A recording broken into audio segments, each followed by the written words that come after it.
ನಮಸ್ತೆ ವೀಕ್ಷಕರೇ, ನೋಡ್ರಿ ದಂಟಿನ ಸೊಪ್ಪು ತಗೊಂಡ್ ಬಂದಿದ್ದೀನಿ. ನಾನಿವತ್ತು ಒಂದು ಕಟ್ಟು ತಗೊಂಡ್ ಬಂದಿದ್ದೀನಿ. ಇದರಿಂದ ನಾನು ಪಲ್ಯ ಮಾಡ್ತೀನಿ. ನೋಡಿ ಯಾವ ರೀತಿ ಮಾಡ್ತೀವಿ ಅಂತ. ಮೊದಲಿಗೆ ಇದನ್ನ ಸೋಸ್ಕೊಳ್ತೀನಿ. ಸೋಸ್ಕೊಂಡು 1ರಿಂದ 2 ಬಾರಿ ತೊಳ್ಕೊಳ್ತೀನಿ. ಆಮೇಲೆ ಪಲ್ಯ ಮಾಡ್ತೀನಿ.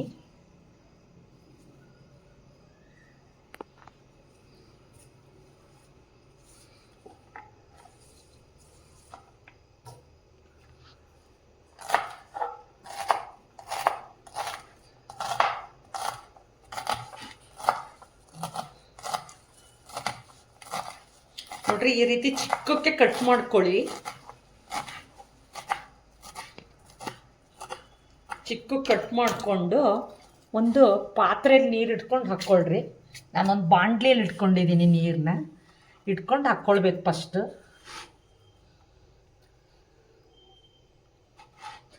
ಅದೇ ರೀತಿ ಎಲ್ಲ ಸೊಪ್ಪನ್ನು ಕ್ಲೀನ್ ಮಾಡ್ಕೊಳ್ಬೇಕು.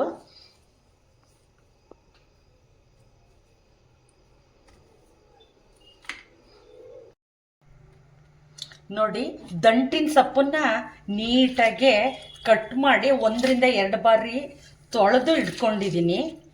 ಈಗ ಇದನ್ನ ಒಗ್ಗರಣೆ ಹಾಕ್ತೀನಿ. ಯಾವ ರೀತಿ ಅಂದರೆ, ಮೊದಲಿಗೆ ಇದನ್ನ ಬಾಂಡ್ಲಿ ಇಟ್ಟಿದ್ದೀನಿ. ನೋಡಿ, ಬಾಂಡ್ಲಿ ಕಾದಿದೆ. ಈಗ ಅದಕ್ಕೆ ಒಂದು 3 ಸ್ಪೂನ್ ಎಣ್ಣೆ ಹಾಕ್ತೀನಿ.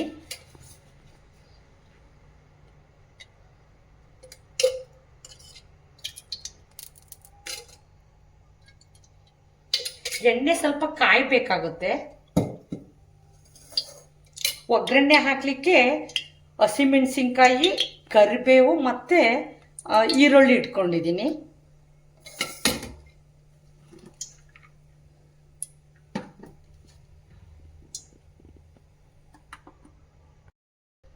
ನೋಡಿ ವೀಕ್ಷಕರೇ, ಎಣ್ಣೆ ಕಾದಿದೆ.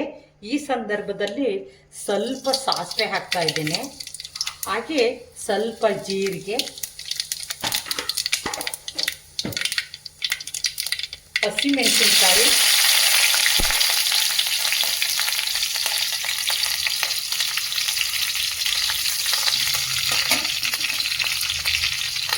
ಹಾಗೆ ಕರಿಬೇವು,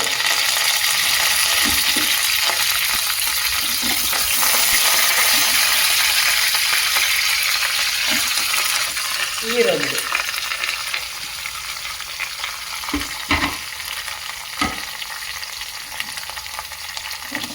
ಎಲ್ಲವನ್ನು ಕಂದಿಸ್ಬೇಕು ಚೆನ್ನಾಗಿ.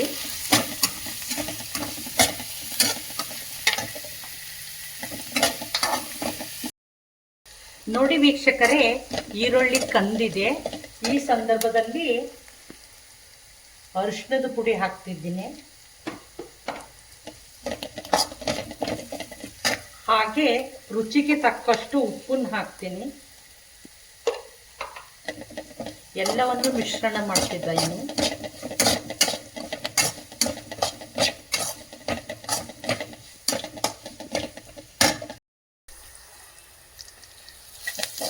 ನೋಡಿ ವೀಕ್ಷಕರೇ, ರೆಡಿಯಾಗಿದೆ.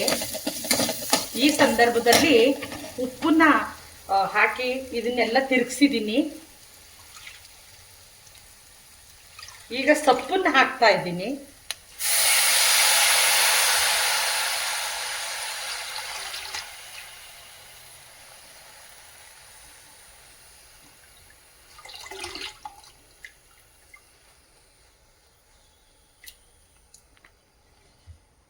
ಸೊಪ್ಪನ್ನ ಹಾಕಿ ಚೆನ್ನಾಗಿ ಗೂರಾಡ್ಕೋಬೇಕು.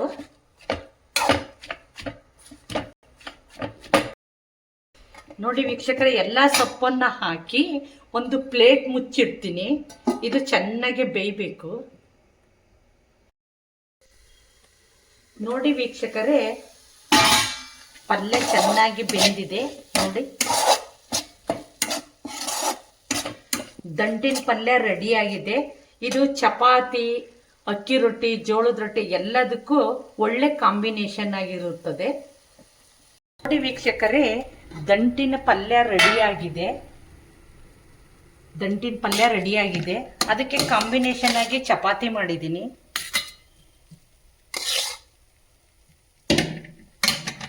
ನಾನು ಮಾಡಿದಂಥ ದಂಟಿನ ಪಲ್ಯ ನಿಮಗೆ ಇಷ್ಟವಾಗಿದ್ದರೆ like comment, subscribe my channel. Thank you.